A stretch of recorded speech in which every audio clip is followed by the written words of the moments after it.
안녕하세요. 따뜻한 복지사를 꿈꾸는 따복TV입니다. 오늘은 제 유튜브에서 구독자분들이 가장 많이 하신 질문에 대해서 말씀드리려고 해요. 어떤 질문이냐면요. 한 달에 이 정도 버는데 수급자 될 수 있나요? 소득이 없는데 수급자 될 수 있나요? 바로 이거예요.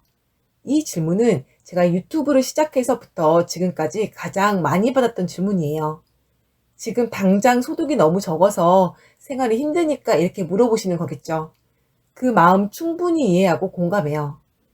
그런데 저는 이런 질문에 항상 이렇게 대답해요.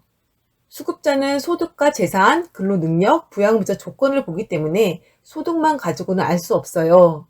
이렇게 말씀드리는데요.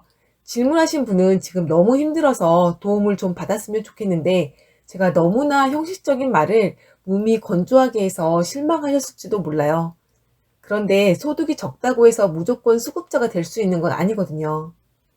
아무튼 제가 그렇게 말씀드리면 소득 인정의 기준 금액 이하로 벌면 되는 거 아니냐 하고 물어보시는 분들도 계시는데요.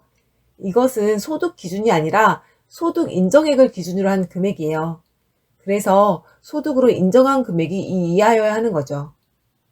참고로 여기에서 소득은 정말 순수하게 내게 들어오는 소득을 말하는 것이고 소득 인정액은 수급자분의 소득뿐만 아니라 재산까지도 말하는 거예요.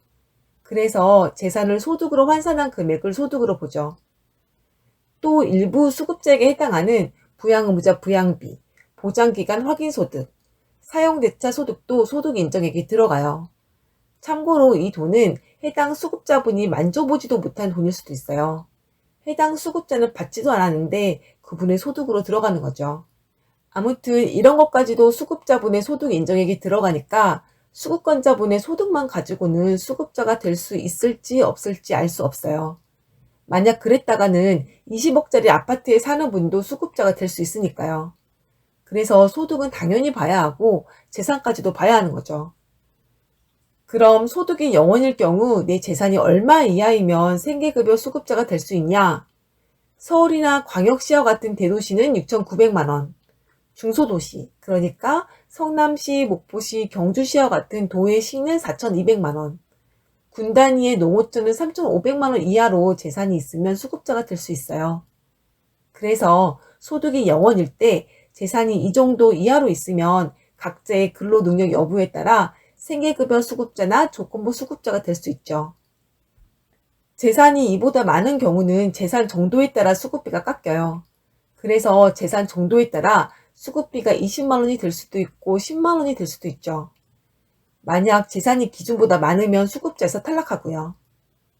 재산이 아까 제가 말씀드린 금액 이하로 있다고 했을 때 생계급여 수급비는 1인 가구 54만 원, 2인 가구 92만 원, 3인 가구 119만 원, 4인 가구 146만 원가량 돼요. 그런데 만약 근로 능력이 있어서 조건부 수급자가 됐으면 생계급여는 얼마일까요? 이 경우는 일을 하는 조건으로 수급비를 받을 수 있는 조건부 수급자가 돼요. 그래서 지역자활센터에 가셔서 일을 하셔야 수급비를 받으실 수 있는데요. 자활급여에서 30%를 공제한 금액이 수급비 기준보다 적으면 차액만큼 수급비를 더 받을 수 있고 자활급여에서 30%를 공제한 금액이 수급비 기준보다 높으면 받을 수 있는 수급비는 따로 없어요. 생계급여는 그렇고 그럼 의료급여는 어떻게 되냐? 의료급여는 생계급여보다 재산에서 공제되는 금액이 더 적어요. 그래서 재산이 대도시 5,400만 원, 중소도시 3,400만 원, 농어촌 2,900만 원 이하로 있으면 의료급여 수급자가 될 수 있어요. 정부는 이렇게 공제해주는 금액을 기본재산 공제액이라고 하는데요. 이 정도 재산은 있어도 없다고 보니까 수급권자분의 재산이 이 정도 아래로 있으면 수급자 되기가 훨씬 나아요. 그런데 만약 수급자분이 근로 무능력자로만 구성이 됐으면 기본 재산의 공제 정도가 좀 더 높아요.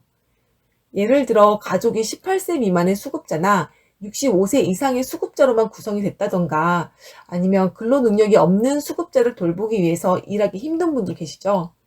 예를 들어 미취학 자녀를 하루 종일 돌봐야 하는데 키워줄 만한 다른 사람이 없다든지 하루 종일 보호나 간병이 필요한 가족원이 있는데 이걸 봐줄 만한 다른 가구원이 없다든지 하는 경우에는 기본재산 공제 금액이 더 높아요. 이걸 국민기초생활보장사업에서는 재산 범위 특례라고 하는데요.